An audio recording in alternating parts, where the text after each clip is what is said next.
إن الحمد لله نحمده ونستعينه ونستغفره ونعوذ بالله من شرور أنفسنا ومن سيئات أعمالنا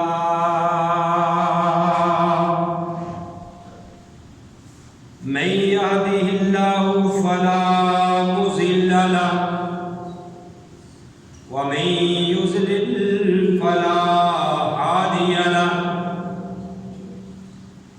وأشهد أن لا إله إلا الله وحده لا شريك له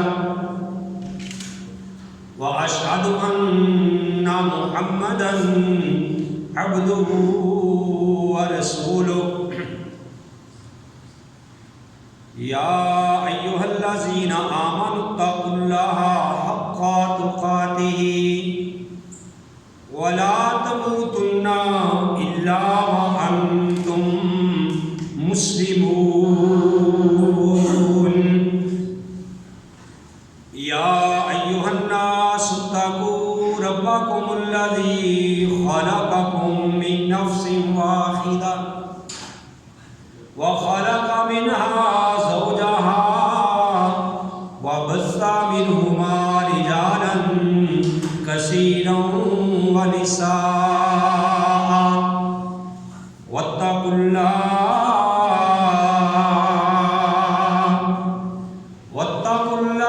الذي تساءلون به والأرحام إن الله كان عليكم رقيبا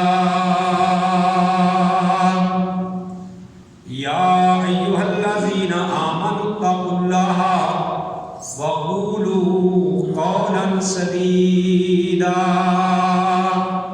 يصلح لكم أعمالكم ويغفر لكم ذنوبكم ومن يطع الله ورسوله فقد فاز فوزا عظيما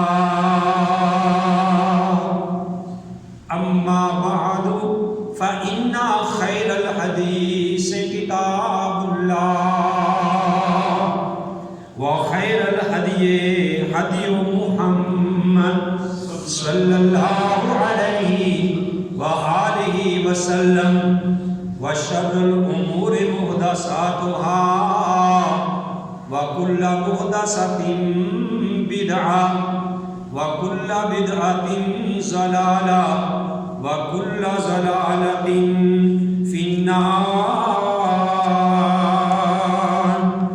أعوذ بالله السميع العليم من الشيطان الرجيم. بسم الله الرحمن الرحيم.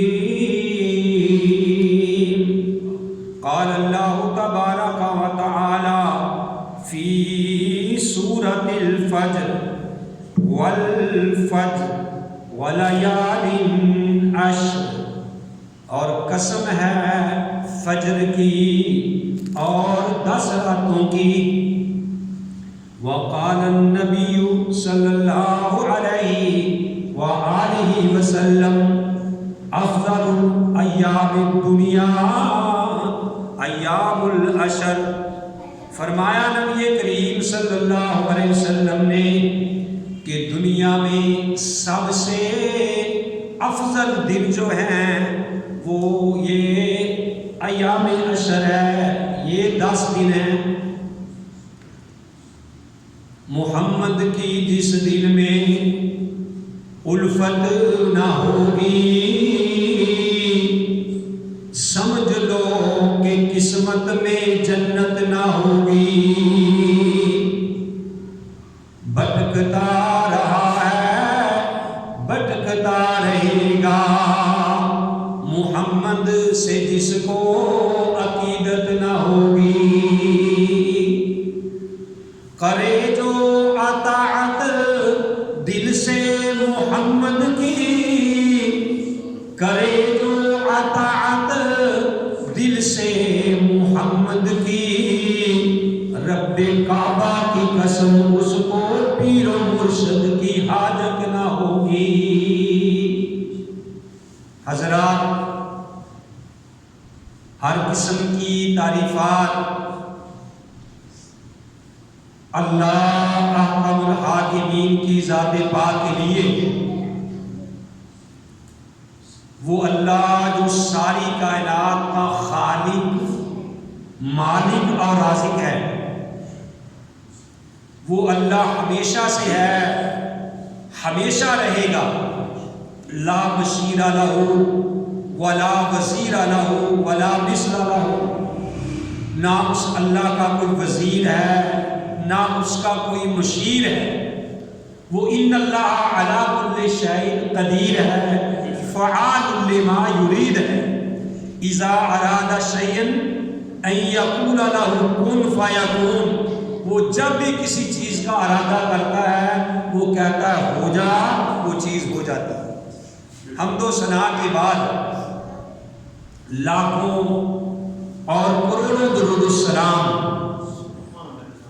امام الانبیاء، امام القبلتین، امام الثقلین، امام الحرمین، امام اعظم، مرشد اعظم، رہبر اعظم، پوری کائنات کے سردار محمد رسول اللہ صلی اللہ علیہ وآلہ وسلم کی ذات گرامی میں۔ محترم حضرات، میں نے آپ کے سامنے قرآن حکیم سے نہایت ہی دو مختصر آیت تلاوت کی۔ ان آیات کریمہ میں اللہ نے قسم کھائی ہے اور پیارے نبی کریم صلی اللہ علیہ وآلہ وسلم کا پیارا فرمان آپ کے سامنے پیش کیا ہے۔ یہ بات یاد رکھیں کہ جو اللہ کے ہاں بہت اہم چیز ہوتی ہے، اللہ احکم الحاکمین اس کے لیے قسم کھاتے ہیں۔ ویسے تو اللہ نہ ہی قسم کھائے، اللہ سے بڑھ کر سچی بات کس کی ہو سکتی ہے، لیکن یہ ہمیں سمجھانے کے لیے، ہمیں یقین دلانے کے لیے، ہمارے دلوں کے اندر شوق پیدا کرنے کے لیے، ہمیں جنت کا راستہ بتانے کے لیے، ہمیں جہنم کی آگ سے بچانے کے لیے اللہ احکم الحاکمین قسمیں کھاتے ہیں۔ تو اللہ احکم الحاکمین کی یہ عادت ہے، اللہ کا یہ طریقہ ہے کہ اللہ کسی بھی کوئی اہم چیز جو ہوتی ہے اس کے لیے قسمیں کھاتا ہے۔ اب دیکھو انسان اللہ کے ہاں کتنا قیمتی ہے، تو جب انسان کی بھی باری آئی ہے تو اللہ نے قسم کھائی ہے۔ اللہ فرماتے ہیں والتین والزیتون وطور سینین وہذا البلد الامین لقد خلقنا الانسان فی احسن تقویم۔ اللہ نے تین کی قسم کھائی ہے، زیتون کی قسم کھائی ہے، اور اللہ احکم الحاکمین نے مکہ شہر کی جو امن والا ہے اس کی قسم کھائی ہے کہ لقد خلقنا الانسان فی احسن تقویم، کہ میں نے انسان کو سب سے احسن، سب سے خوبصورت، پوری کائنات سے اعلیٰ اللہ نے بنایا ہے۔ اور ایک اور جگہ پہ اللہ احکم الحاکمین کہتے ہیں والشمس وضحاها والقمر اذا طلاها والنہار اذا جلاها واللیل اذا یغشاها والسماء وما بناها والارض وما طحاها ونفس وما سواها فألهمها فجورها وتقواها قد افلح من زکاها۔ اللہ احکم الحاکمین نے 8 قسمیں کھائی ہیں۔ تو میرے بھائیوں، میں یہ بتا رہا تھا کہ اللہ کے ہاں جو چیز بڑی اہم ہوتی ہے، جس کا بڑا مقام ہوتا ہے، جو افضل ہوتی ہے، اللہ احکم الحاکمین وہاں قسمیں کھا کھا کے کہتے ہیں۔ تو جو آیت کریمہ میں نے آپ کے سامنے تلاوت کی ہے، اس میں اللہ نے کہا والفجر، مجھے فجر کی قسم ہے، نماز فجر کی اللہ نے قسم کھائی ہے، فرمایا ولیالٍ عشر، اور مجھے 10 راتوں کی قسم۔ اب 10 راتوں سے مراد کون سی راتیں ہیں؟ یہ جو یکم ذی الحجہ سے شروع ہوتی ہیں اور یکم سے لے کے 10 دن جو ہے ذی الحجہ کے، یعنی ان کی 10 راتوں کی اللہ احکم الحاکمین قسم کھا رہا ہے۔ اور میرے بھائیوں، اللہ احکم الحاکمین نے ان دنوں کو اہمیت دی ہے۔ جو عدد والے 4 مہینے ہیں نا، جن کو اللہ نے عدد والے کہا ہے 4 مہینے، ان 4 مہینوں میں سے یہ ذی الحجہ جو ہے، یہ حج کا مہینہ جو ہے، یہ بھی ادب والا ہے، احترام والا ہے۔ جو 4 مہینے ہیں ادب والے، ان میں سے یہ مہینہ بھی ادب والا ہے۔ اور پھر اس مہینے میں سے یہ جو 10 دن ہیں، اللہ احکم الحاکمین نے ان کو بھی افضل بنایا۔ اب یہ میرے اللہ کی مرضی ہے، جہاں کوئی آدمی یہ نہیں کہہ سکتا کہ بھئی ان دنوں کو اللہ نے فضیلت کیوں دی ہے۔ یہ میرے اللہ کی مرضی ہے، میرے اللہ نے دنیا کا نظام چلایا ہے۔ اللہ کے سامنے ہم بے بس ہیں، اللہ کو ہم یہ اللہ کے سامنے اللہ پہ اعتراض نہیں کر سکتے۔ یہ میرے اللہ کی مرضی ہے، جس کو چاہے جس پہ اوپر فضیلت دے دے، یہ میرے اللہ کی مرضی ہے۔ میرے بھائیوں، اسی طرح دیکھو یہ جمعہ المبارک کا دن ہے، پیارے نبی علیہ السلام نے فرمایا یہ سید الایام، یہ باقی سارے دنوں کا سردار ہے۔ اب اللہ نے اس کو فضیلت دی ہے، تو اسی طرح میرے بھائیوں یہ جو 10 دن ہیں، امام کائنات علیہ السلام نے ارشاد فرمایا کہ دنیا میں جتنے بھی دن ہیں، حالانکہ لیلۃ القدر کی جو راتیں ہیں ان کا کتنا مقام ہے، رمضان المبارک کی ایک ایک رات کا، ایک ایک گھڑی کا کتنا مقام ہے، کتنی فضیلت ہے۔ لیکن میں قربان جاؤں، امام کائنات علیہ السلام نے فرمایا کہ دنیا میں جتنے بھی دن ہیں، سب سے افضل اگر کوئی دن ہے اللہ کے ہاں تو وہ یہ 10 دن ہے ذی الحجہ۔ پیارے نبی علیہ السلام سے صحیح حدیث سے میرے بھائیوں ثابت ہے، امام بخاری رحمہ اللہ الباری صحیح بخاری میں اس حدیث کو لائے ہیں۔ امام بخاری رحمہ اللہ فرماتے یعنی اس حدیث کو لائے ہیں کہ امام کائنات علیہ السلام نے ارشاد فرمایا۔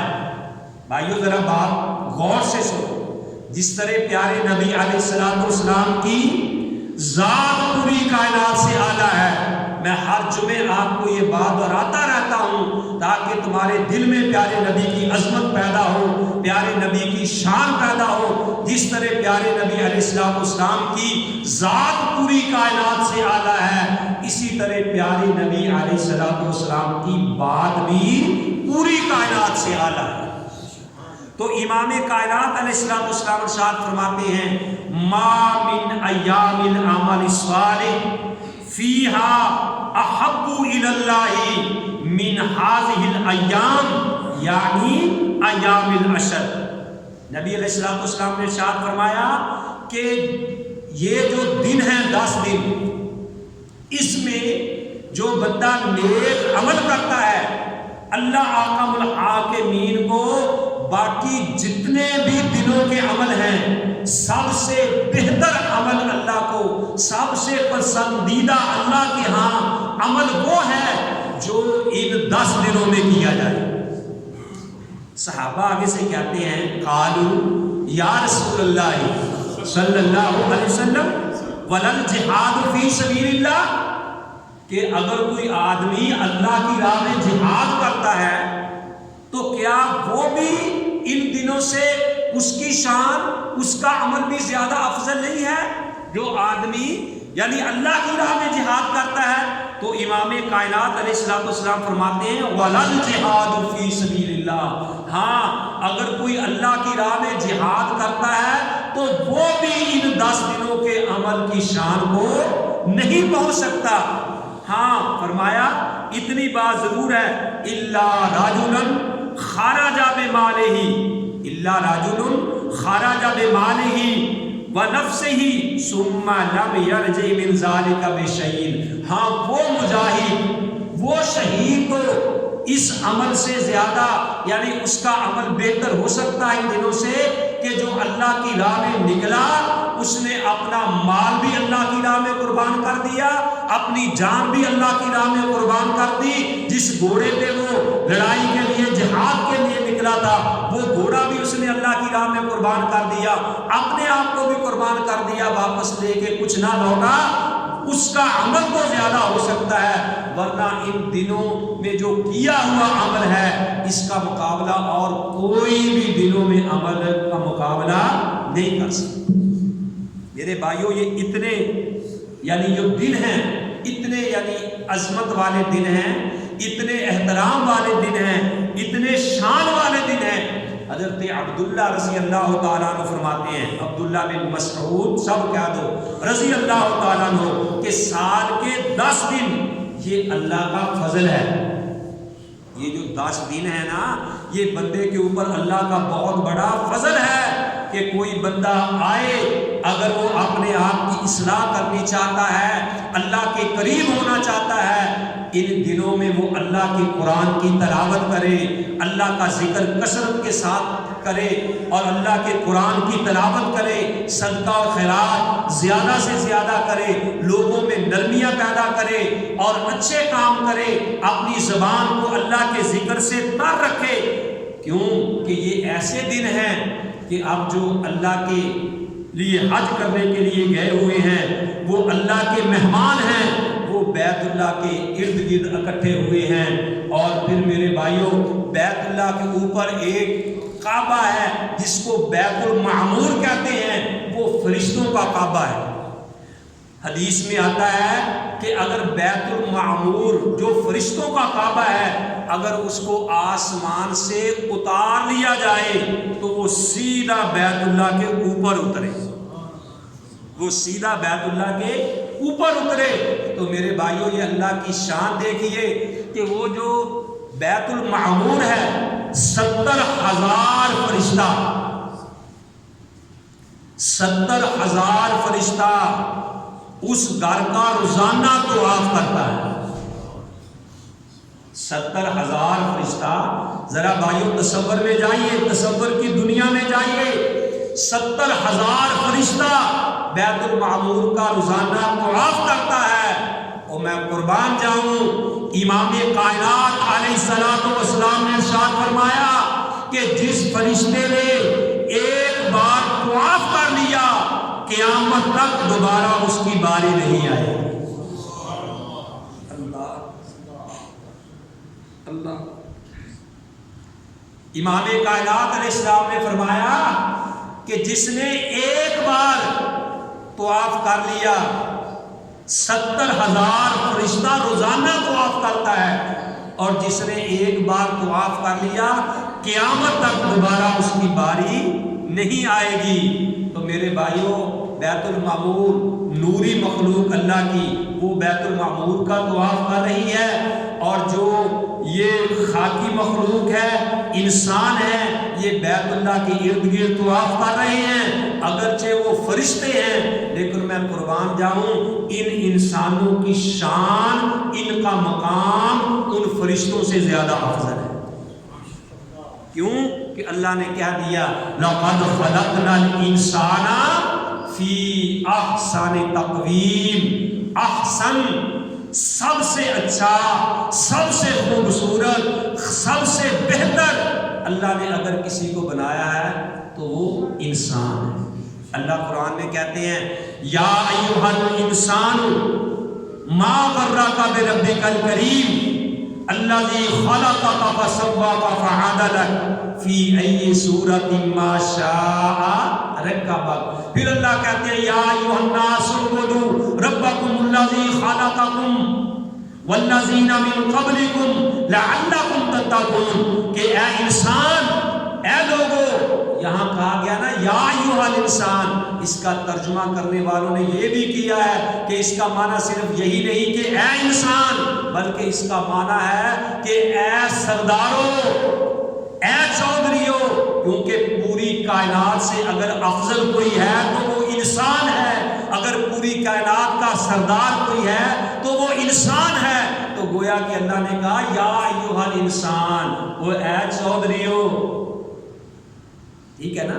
تو اللہ احکم الحاکمین میرے بھائیوں انسان کے لیے یہ بات کہہ رہا ہے۔ میں یہ بتا رہا تھا کہ امام کائنات علیہ السلام نے یہ بات فرمائی ہے کہ یہ جو انسان طواف کر رہے ہیں میرے بھائیوں، ان کی شان ان فرشتوں سے بھی افضل ہے، اعلیٰ ہے، اور یہ دنوں کو اللہ کے لیے ضائع نہ کیجیے، اللہ کا ذکر کثرت کے ساتھ کیجیے۔ ہمارے ہاں یہ ہوتا ہے کہ ہم جب کوئی نماز پڑھتے ہیں نا فرضوں کی، زور اثر پڑی ہے، مغرب پڑی ہے، تو ایک یہ رسم بن گئی ہے کہ سلام پھیر کے ہم کہتے ہیں اللہ اکبر لا الہ الا اللہ اللہ اکبر اللہ اکبر۔ نہیں، صرف فرضوں کے بعد نہیں، یہ کوئی مسئلہ نہیں ہے، بلکہ آپ کو چاہیے کہ چلتے پھرتے، اٹھتے بیٹھتے، دکان پہ بیٹھے ہیں، اپنے کسی کاروبار میں مشغول ہو، بازار میں جا رہے ہو، موٹر سائیکل میں جا رہے ہو، موٹر سائیکل پہ جا رہے ہو، تو یہ تکبیرات کثرت کے ساتھ پڑھتے جاؤ۔ اور کئی لوگ یعنی ان 3 دنوں میں ہی پڑھتے ہیں، نہیں میرے بھائیوں، صحیح حدیث سے یہ بھی ثابت ہے۔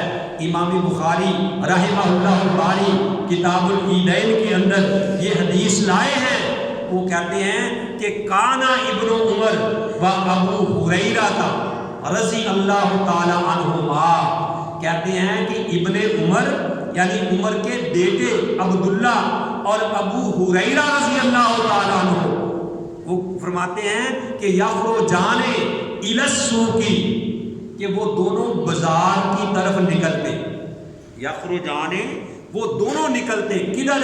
الی السوق، بازار کی طرف نکلتے، فی ایام العشر، ان 10 دنوں میں، یکبران وہ تکبیریں کہتے تھے، وَيُكَبِّرُ النَّاسُ بِتَكْبِيرِهِمَا، جب وہ تکبیریں بازاروں میں کہتے تو ان کی طرف لوگ دیکھ کے بھی تکبیریں پڑھتے تھے، اللہ اکبر اللہ اکبر لا الہ الا اللہ واللہ اکبر وللہ الحمد۔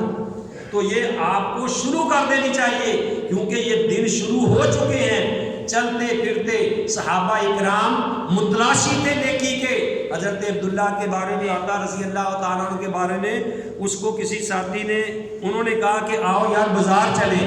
وہ بازار گئے، جو بھی آدمی ملتا کہتے ہیں السلام علیکم السلام علیکم السلام علیکم۔ تو ساتھ غالباً حضرت ابو ہریرہ تھے رضی اللہ تعالیٰ عنہ، انہوں نے کہا کہ یار آپ نے لیا تو کچھ بھی نہیں پورے بازار میں، بس سلام کر کے واپس آ گئے ہیں۔ وہ کہنے لگے کہ اصل بات یہ تھی کہ میں نے کہا کہ چلو یار فارغ ہے، بازار سے جا کے نیکیاں اکٹھی کرنا ہے، کیونکہ ایک بار کوئی کسی کو السلام علیکم کہتا تو 10 نیکیاں ملتی ہیں۔ میں تو نیکیاں اکٹھی کرنے کے لیے گیا تھا، میں نے خریدنا کچھ نہیں تھا۔ تو میرے بھائیوں، ہمیں بھی چاہیے بلند آواز سے، کیونکہ اللہ دلوں کے بھید جانتا ہے۔ آپ گھر والوں کے سامنے، اپنی بیوی کے سامنے، اپنے بچوں کے سامنے جب یہ تکبیریں پڑھیں گے اللہ اکبر، تو آپ کے بچے بھی آپ کو دیکھ کے پڑھیں گے، آپ کی بیوی بھی دیکھ کے پڑھے گی، بازار میں جائیں گے آپ کے دوست بھی آپ کو دیکھ کے پڑھیں گے۔ اس لیے یہ تکبیریں جو ہیں وہ کثرت کے ساتھ پڑھنی چاہیے۔ اللہ تعالیٰ ہمیں ان باتوں کی توفیق نصیب فرمائے۔ تو یہ تو بات تھی 10 دنوں کے حوالے سے۔ اور یہاں ایک بات اور بھی کیجیے، آپ دیکھو کہ حاجی جو ہیں وہ جو حج کرنے کے لیے گئے ہوئے ہیں، اب جب وہ میدان عرفات میں جائیں گے، سروں میں مٹی پڑی ہوگی، اللہ سے دعائیں مانگیں گے، تو وہ اللہ کے سامنے جب وہاں آنسو برائیں گے تو اللہ ان کے سارے گناہوں کو معاف کر دے گا۔ لیکن اب جو بیچارہ نہیں جا سکا، اس کے دل میں یہ بات آ سکتی ہے کہ بھئی اس کے پاس تو پیسے تھے، وہ تو چلا گیا، اس نے تو جا کے اپنے گناہوں کو بخشا لیا، اس نے تو اللہ سے معافی مانگ لی، اللہ نے ان کو معاف کر دیا، اب میرے جیسا غریب مسکین کیا کرے؟ تو میں قربان جاؤں، اللہ نے فرمایا گھبرانا نہیں، پیارے نبی علیہ السلام نے فرمایا گھبرانا نہیں۔ آپ نے 9 ذی الحجہ کا، جس کو یوم عرفہ کہتے ہیں، آپ نے اس دن کا ایک روزہ رکھ لینا ہے۔ انہوں نے تو چند آنسو وہاں میدان عرفات میں گرا کے اپنے آپ کو بخشا لیا، لیکن تم نے 9ویں ذی الحجہ کا روزہ رکھ کے، ٹھیک ہے نا جی، 9 ذی الحج کا روزہ رکھ کے یوم عرفہ کا روزہ آپ نے ایک رکھ لینا ہے۔ اللہ احکم الحاکمین آپ کے 1 سال کی زندگی کے پچھلے گناہوں کو اور 1 سال آئندہ آنے والے گناہوں کو اللہ معاف کر دے۔ تو بھائیو سارے یہ نیت کر لیں کہ انشاءاللہ الرحمن ہم نے 9 ذی الحجہ کا روزہ رکھنا ہے۔ کہہ دو انشاءاللہ۔ میرے بھائیو آپ نیت کر لو، انشاءاللہ اللہ توفیق بھی عطا فرما دیں گے۔ اگر کوئی آدمی، اللہ معاف فرمائے، ہر ایک نے مرنا ہے، اگر اس نے نیت کی تھی کہ میں روزہ رکھوں گا لیکن وہ اللہ کے پاس پہنچ گیا، انشاءاللہ الرحمن اس کے نامہ اعمال میں بھی یہ روزے کا ثواب لکھا جائے۔ تو دوسری بات یہ میں نے قربانی کے حوالے سے کرنی تھی کہ آج لبرل قسم کے لوگ، بے دین قسم کے لوگ، جن کے یہودی ذہن ہیں، جو پروپیگنڈا اسلام کے خلاف کرتے ہیں، میرے بھائیوں وہ یہ افواہیں پڑھا رہے ہیں، لوگوں کا ذہن بنا رہے ہیں کہ بھئی اب قربانی اس سال نہیں کرنی چاہیے، بیواؤں کا خیال رکھو، جناب ان کو مکان بنا کے دو، مساکین غرباء کو تقسیم کرو۔ یہ لوگوں کو دین سے دور کر رہے ہیں۔ میرے بھائیوں قربانی اللہ نے فرض کی ہے۔ اللہ کہتے ہیں اِنَّا أَعْطَيْنَاكَ الْكَوْثَرَ فَصَلِّ لِرَبِّكَ وَانْحَرْ۔ یہ قربانی اللہ نے فرض ہمارے اوپر کی ہے، اور یعنی ہمارے اوپر یہ فرض نہیں ہے ہم کسی بیوہ عورت کا مکان بنا کے دیں یا کسی غریب کو کوئی چیز، یہ ہمارے اوپر فرض نہیں ہے۔ ہمارا اخلاقی فرض یہ بنتا ہے کہ ہم غرباء کی خدمت کریں، اگر اللہ نے توفیق دیا تو ان کو بنا کے دیں، لیکن قربانی کو ہٹا کے یہ کام کرنا۔ پیارے نبی علیہ السلام 10 سال مدینہ میں رہے، ٹھیک ہے نا، تو آپ نے 10 سال ہی قربانی کی ہے۔ بعض لوگ کہتے ہیں کہ جن کے اوپر زکوٰۃ ہے، فرض ہے، وہ قربانی کرے، حالانکہ پیارے نبی علیہ السلام نے 10 سال میں زکوٰۃ اپنے مال کی ادا نہیں کی۔ کیوں نہیں کی؟ کہ آپ کے پاس اتنا مال تھا ہی نہیں کہ جس کی آپ زکوٰۃ ادا کرتے، آپ کے پاس تو تھا ہی نہیں، آپ کا تو چولہا نہیں جلتا تھا، آپ نے اس طریقے سے زندگی گزاری ہے، تو آپ کے پاس چونکہ مال تھا نہیں جس کی زکوٰۃ ادا کرتے، لیکن قربانی ہر سال آپ نے ادا کی ہے۔ اس لیے اگر اللہ نے کسی کو توفیق دی ہے تو میرے بھائیوں کو قربانی کرے، ایک ہی شخص کی طرف سے، سارے گھر والوں کی طرف سے ایک آدمی سربراہ قربانی کرتا ہے تو سب کی طرف سے ہو جائے گی۔ تو اس لیے ہمیں ان باتوں لوگوں کی طرف دھیان نہیں دینا چاہیے جو دین کا مذاق اڑا رہے ہیں، ہمیں کتاب و سنت پہ جو ہے وہ عمل کرنا چاہیے۔ اور جناب کئی لوگ ہر سال نیا ہی مسئلہ جو ہے کوئی نہ کوئی نکال لیتے ہیں، جناب کبھی وہ بھینس کی قربانی کا مسئلہ، کبھی کٹے کی قربانی کا مسئلہ۔ جیسا کہ کسی نے کہا تھا کہ ایک آدمی نے کسی گجر سے اپنے دوست سے پوچھا کہ سناؤ جی زندگی کیا چیز ہے، زندگی کیا چیز ہے؟ انہوں نے کہا جی ایک کٹا بنی رہا جو دوسرا کھول جاتا ہے، ٹھیک ہے نا۔ تو ہمارے ہاں بھی ہر سال نیا ہی کٹا کھول دیتے ہیں۔ تو میرے بھائیوں ایک چیز افضل ہوتی ہے، ایک بہتر ہوتی ہے، ایک جائز ہوتی ہے۔ جب ہمارے سامنے باقی چیزیں، بھیڑ موجود ہے، بکریاں موجود ہیں، بکرے موجود ہیں، اونٹ موجود ہے، گائے موجود ہے، تو ہم خام خواہ جو ہے شبہات میں کیوں پڑتے ہیں؟ اگرچہ بعض علماء کرام نے یہ فتوے دیے ہیں، یعنی میں اس کو حرام یا کفر کی بات نہیں کر سکتا، جواز کے بھی کئی قائل ہیں، ایک کٹے کی قربانی یا بھینس کی قربانی بھی ہو سکتی ہے، لیکن پیارے نبی علیہ السلام سے ثابت نہیں، قرآن و سنت سے یہ بات ثابت نہیں، صحابہ سے یہ بات ثابت نہیں۔ یعنی لوگ گائے کی طرف نسبت کرتے ہوئے کہ جی جو بھینس ہے، وہ جو گائے بھینس ہے یہ بھی گائے کی قسم میں سے ہے، تو اس لحاظ سے وہ کرتے ہیں، لیکن میرے بھائیوں ہمیں شبہات سے بچنا چاہیے۔ ہاں اگر یہ ایسے کوئی جانور نہیں مل رہے تو پھر تو بندہ اس ہو سکتا ہے۔ ہمارے فضیلت الشیخ عبد المنان راسل صاحب نے بھی بڑی اچھی بات کہی ہے کہ کیسے لوگ کہتے ہیں بھائی کہ بھی یہ دونوں ایک ہی چیز ہیں، وہ ایک ہی نسل سے کیسے ہیں؟ طبی لحاظ سے بھی اب اگر آپ دیکھ رہے کہ بھینس کا دودھ اور طریقے کا ہوتا ہے، گائے کا اور طریقے کا ہوتا ہے، بھینس کا جب دودھ کا گھی بنائیں گے اس کا گھی اور طرح کا بنے گا، گائے کا جو دودھ ہے اس کا گھی اور طریقے کا بنے گا، بلکہ میں تو یہاں تک بھی کہتا ہوں کہ بھینس کا گوبر اور طریقے کا ہوتا ہے، گائے کا گوبر اور طریقے کا ہوتا ہے، تو ہم پھر کیسے کہہ سکتے ہیں کہ یہ اسی کی نسل سے ہے؟ اگر یہ اسی کی نسل سے ہو تو یہ مودی جو ہے یہ بھینس کا پیشاب پیے، یہ گائے کا پیشاب پیتا ہے، اس کو بھی پتا ہے کہ اس کا پیشاب اور ہے، اس کا پیشاب اور ہے، تو ہمیں ان اختلافی باتوں سے بچنا چاہیے۔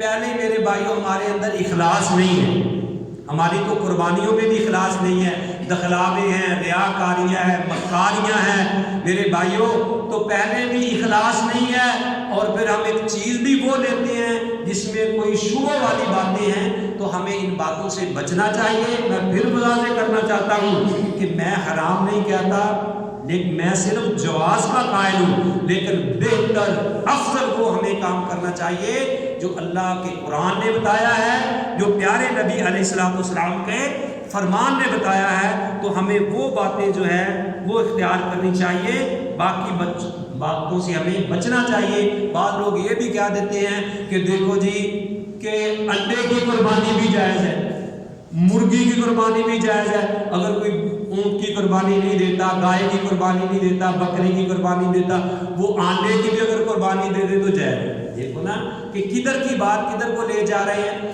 وہ کہتے ہیں نا کہ ایک آدمی تھا، مولوی صاحب نے مسئلہ کیا جی آنڈے کی قربانی بھی جائز ہے، تو ایک بیکری والا آدمی تھا، اس نے مولوی صاحب کو فون کیا عید کے دوسرے دن کہ 300 کھالیں اکٹھی ہو گئی ہیں، مولوی صاحب آ کے لے جاؤ۔ وہ جناب ڈالا کر کے بیگن کرا کے مولوی صاحب آئے کہ 300 کھال ملے گی، تو اس نے کہا جی کہاں ہے؟ اس نے کہا جی وہ دیکھو 300 چھلکا انڈے کا پڑا ہو۔ آپ نے خود ہی کہا تھا کہ انڈے کی بھی قربانی ہو جاتی ہے، تو وہ کھالیں پڑی ہوئی انڈے کی یہ لے لو۔ تو ایسی ہمیں باتیں نہیں کرنا چاہیے، پیارے نبی صلی اللہ علیہ وسلم کے فرمان کو مذاق نہیں اڑانا چاہیے، شریعت کا ہمیں مذاق نہیں اڑانا چاہیے، اللہ کے قرآن پہ عمل کرنا چاہیے۔ اللہ کہتے ہیں یا ایھا الذین آمنوا ادخلوا فی السلم کافہ ولا تتبعوا خطوات الشیطان انہ لکم عدو مبین۔ اے ایمان والو تم اسلام کے اندر پورے کے پورے داخل ہو جاؤ اور شیطان کے قدموں کی پیروی مت اختیار کرو، بے شک وہ تمہارا کھلم کھلا دشمن ہے۔ تو میرے بھائیو لب لباب آج کے خطبۃ الجمعہ مبارک کا یہ ہے کہ ہمیں اللہ کے ذکر سے اپنی زبان کو تر رکھنا ہے۔ اللہ اکبر اللہ اکبر لا الہ الا اللہ واللہ اکبر اللہ اکبر کبیرہ والحمد للہ کثیرہ سبحان اللہ وبحمدہ سبحان اللہ العظیم۔ چلتے پھرتے کثرت کے ساتھ آپ اللہ کا ذکر کریں، ان ایام کی قدر کریں، اللہ کے قرآن کی تلاوت کریں، صدقہ خیرات کریں۔ یہ ایسے دن ہیں کہ اس میں سارے عمل جمع ہو جاتے ہیں، قربانی بھی، حج بھی، صدقہ بھی، خیرات بھی، روزہ بھی۔ اس لیے ان ایام کو اتنی فضیلت اللہ تعالیٰ نے دی ہے، تو یہ میرے اللہ کی مرضی ہے، اور پیارے نبی صلی اللہ علیہ وسلم نے ان ایام کو افضل کہا ہے، تو ہمیں بھی ان کو افضل ہی سمجھنا چاہیے، ہمیں نیکیوں میں بڑھ چڑھ کے حصہ لینا چاہیے۔ میرے بھائیو والسابقون السابقون، جس طرح صحابہ نیکیوں میں بڑھ چڑھ کے حصہ لیتے تھے، ہمیں بھی ان کاموں میں بڑھ چڑھ کے حصہ لینا چاہیے۔ اللہ احکم الحاکمین سے دعا ہے کہ اللہ تعالی ہم سب کو صحیح معنوں میں کتاب و سنت پہ عمل کرنے کی توفیق نصیب فرمائے۔ وما علیہ الا البلاغ۔